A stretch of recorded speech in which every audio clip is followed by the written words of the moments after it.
Good afternoon.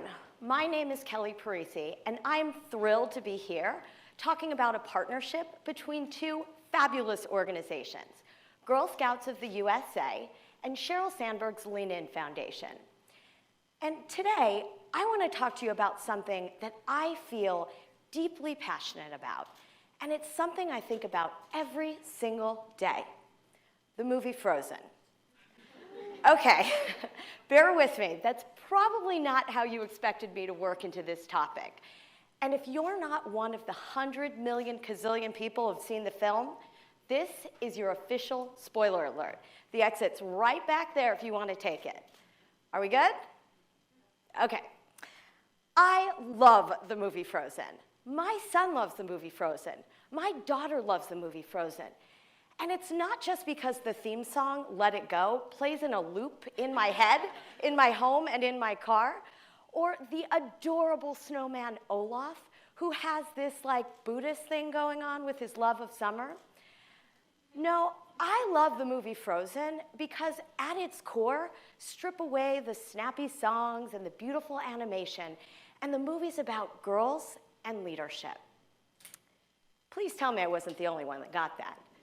Please tell me that I wasn't the only one that saw that the movie Frozen perfectly represents the findings of a new Harris poll that shows the vast majority of Americans actually view women as collaborative leaders. Women, they say, consult, ask questions, facilitate, build communities, listen. My husband doesn't believe the listening part, but it's really true. Girl Scouts honor. The other thing that this poll found is that the vast majority of Americans, 3/4 of Americans, actually crave this style of leadership. So why, if Americans want collaborative leaders, and women are seen as being collaborative leaders, why, as Sheryl Sandberg asked at a TED Talk a few years ago, are there so few women in leadership? Why, in America, where women earn the majority of college degrees, are in the majority of the workforce, yet only represent 20% of the US Senate and hold less than 17% of the seats on board of directors of Fortune 1000 companies and have less than 5% of the CEO roles at those companies. Why in the world that we live in today do women do 66% of the work, produce 50% of the food, yet only make 10% of the income, and own 1% of the property? Now, no doubt there are lots and lots of very complicated answers to those questions. But one thing that actually cuts across all of that is that something is holding women back. Stereotypes are holding women back. And today, I want to talk to you about a stereotype that's so common and so pervasive, it acts as a psychosocial paper cut for women and girls. It's so common, we don't even feel the sting anymore. And that stereotype is that assertive girls are not likable. In her TED Talk, Sheryl talked about how, for men, success and likability are positively correlated, which is great for all you men in the room. The higher and more successful you get, the more people like you. But unfortunately, the reverse is true for women. And where does this start? Ask any young girl, and she'll tell you. It starts on the playground. And at Girl Scouts, this is something we think about a lot as creating the premier leadership experience for girls in this country. So our Girl Scout Research Institute asked girls and boys about their bossy experiences. And the results were not necessarily surprising, but they were heartbreaking. Here's what we found.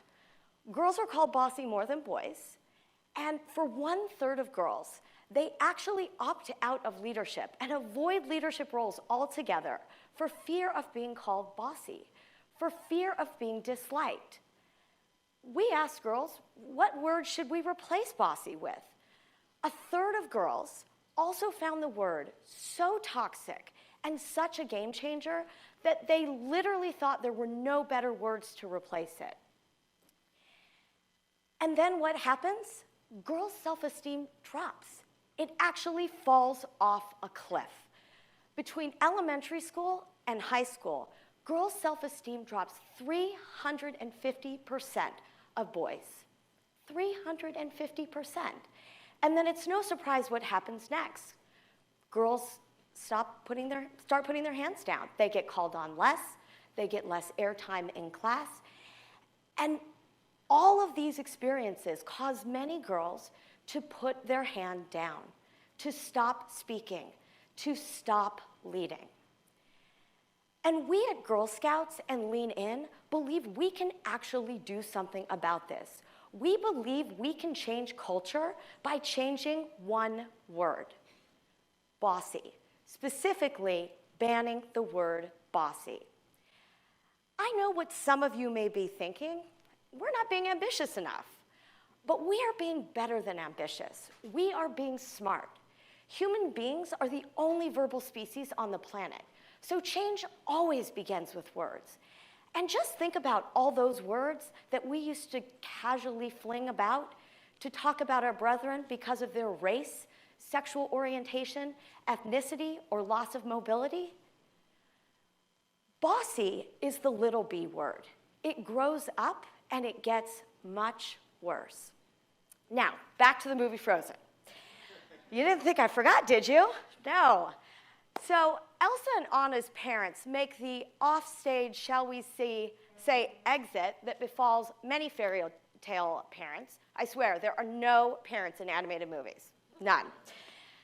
And Elsa, as the oldest, is in line to be queen. And on the very day of her coronation, the very day she grows up, guess what happens? Her power becomes dangerous. Literally, she can freeze a human heart. On the very day she grows up and becomes powerful, she gets scared. And like many girls, Elsa worries that being liked and being a leader are not something that can happen together. So what does she do? She relinquishes her power. She puts her hand down.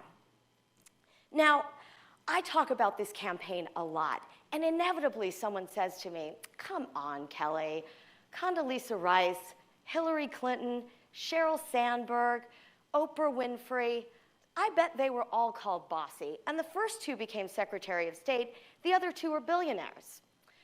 That's true, but what these women would tell you, and what research shows, is that they are the exception and not the rule. The other thing that happens to me when I talk about this campaign, and even in the hallways right before I came on, is women tell me their bossy stories. And as someone who was called bossy a lot growing up, there's one experience that stands out among all others. So growing up, I was a gymnast, and I trained at this very special facility. The woman who owned it had a sister who had Down syndrome. So she created this really inclusive space where people of all abilities trained together. So one day, the coach asked us all to organize ourselves at various stations: vault, floor, beam, uneven bars. And the minute he said, go, I started organizing my friends. And he said, geez, Kelly, you're so bossy. And that story has always stuck with me. And part of the reason that it has is in a place where we were so thoughtful and careful about our words and knew the power of language, we would never use a word like handicapped for our other gymnasts. It was okay for him to call me bossy. So back to our favorite story, Frozen. As I'm not going to ruin it completely for the 3 people who are still haven't seen this movie in this audience, but let's just say that the animated land of Arendelle is saved by one powerful act: a girl keeping her hand up, a girl who was courageous, a girl who was collaborative, a girl who was confident, a girl who is a leader. Together, we have the power and the responsibility to change the way we talk about leadership in this country. And I invite all of you to join me, Lean In, and Girl Scouts to take the pledge to ban bossy. In the end, In life and in fairy tales, when a girl keeps her hand up, we all win. Thank you.